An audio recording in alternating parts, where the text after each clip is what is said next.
আমরা যারা international student Bangladesh থেকে অ্যাপ্লিকেশন করতে চাচ্ছি, একটা সুনির্দিষ্ট সময় আছে কখন অ্যাপ্লিকেশন করতে হবে, ফাইন্যান্সিয়াল প্ল্যানিংটা কেমন হবে, এটা মাথায় নিতে হবে যে আমার ব্যাংক ম্যাচুরিটি লাগবে। যখন ভিসা সাবমিশন করবেন তারপরে আপনাকে 2 থেকে আড়াই মাসের সময় লাগবে আপনার রেজাল্ট আসতে। এই সময়ের আগেই আপনাকে অ্যাপ্লিকেশন করতে হবে। ইউকের জন্য যদি আমরা অ্যাপ্লিকেশন করি তাইলে 28 দিনের ব্যাংক ম্যাচুরিটি লাগবে। আপনার কানাডাতে অ্যাপ্লিকেশন করতে চান তাহলে কানাডার রিকোয়ারমেন্টস অনুযায়ী আপনাকে আইএলটিএস স্কোর নিতে হবে। সুইডেনের অ্যাপ্লিকেশন ডেডলাইনটা অনেক আগে ছিল। নিউজিল্যান্ডে অ্যাপ্লিকেশন করব, অস্ট্রেলিয়াতে অ্যাপ্লিকেশন করব।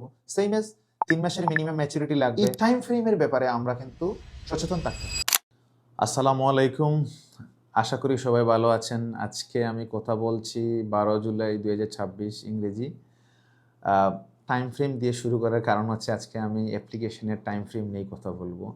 আমরা যারা ইন্টারন্যাশনাল স্টুডেন্ট বাংলাদেশ থেকে অ্যাপ্লিকেশন করতে চাচ্ছি, আমরা যেই কান্ট্রিতেই করি একটা সুনির্দিষ্ট সময় আছে কখন অ্যাপ্লিকেশন করতে হবে, ফাইন্যান্সিয়াল প্ল্যানিংটা কেমন হবে, আপনার ফাইন্যান্সিয়াল প্রিপারেশনটা কখন থেকে নেবেন। তো একটা সুনির্দিষ্ট সময়, টাইম, প্রিপারেশন আপনাকে নিতে হবে। তো এই ব্যাপারে আসলে আজকে আমি কথা বলবো। প্রথমত আমি কথা না বাড়িয়ে স্পেসিফিকলি যদি বলি, যদি আপনি কানাডাতে অ্যাপ্লিকেশন করতে চান তাহলে কানাডার রিকোয়ারমেন্টস অনুযায়ী আপনাকে আইএলটিএস স্কোর নিতে হবে। এরপরে যে জিনিসটা করতে হবে যে আপনি যখন অ্যাপ্লিকেশন করছেন তখন আপনাকে মাথায় নিতে হবে যে আমার ব্যাংক ম্যাচুরিটি লাগবে। ফাইন্যান্সিয়াল যে রিকোয়ারমেন্টস অনুযায়ী আমি যে ব্যাংকটা করব ওই ব্যাংকের 4 মাসের মিনিমাম ম্যাচুরিটি লাগবে। এরপরে আপনি যখন ভিসা সাবমিশন করবেন তারপরে আপনাকে 2 থেকে আড়াই মাসের সময় লাগবে আপনার রেজাল্ট আসতে। তাহলে আপনি দেখতে পাচ্ছেন কতটুকু সময় লাগতেছে আপনার রেজাল্ট বা সব কিছু মিলিয়ে। তাহলে ঠিক এর আগে আপনাকে অ্যাপ্লিকেশন করতে হবে, 1 নম্বর কথা।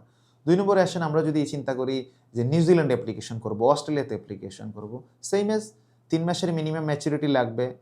এরপর আমরা দেখতে পাচ্ছি যে আপনার অ্যাপ্লিকেশন পরে 2 থেকে আড়াই মাসের মানে রেজাল্টের জন্য অপেক্ষা লাগবে।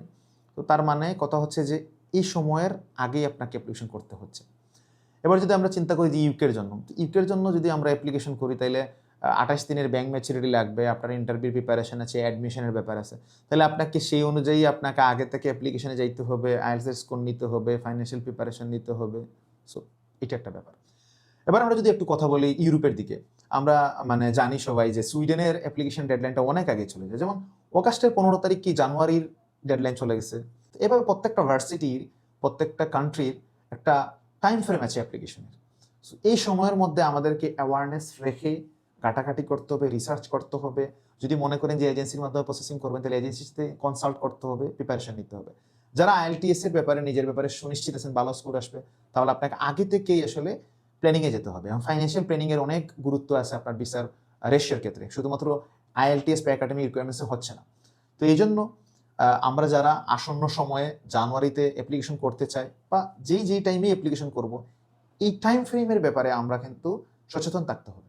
তো একটা কথা আছে যে আপনি যদি কিনতে ভালো মানে করতে পারেন তাহলে তো বেচতে ভালো করতে পারবেন। এই জন্য ভালো ভার্সিটি, ভালো সাবজেক্ট চুজ করা, পাশাপাশি একটা সুনির্দিষ্টভাবে পরিকল্পনা অনুযায়ী ফাইন্যান্সিয়াল প্ল্যানিং করতে পারাটা খুবই গুরুত্বপূর্ণ ভিসার ইস্যুর ক্ষেত্রে এবং সার্বিকভাবে আপনার প্রসেসিংটা সুন্দর করে শেষ করার ক্ষেত্রে। সো সবাইকে ধন্যবাদ। আর আপনারা সবাই যারা প্রস্তুতি নিচ্ছেন তাদের জন্য সবার শুভকামনা। আসসালামু আলাইকুম।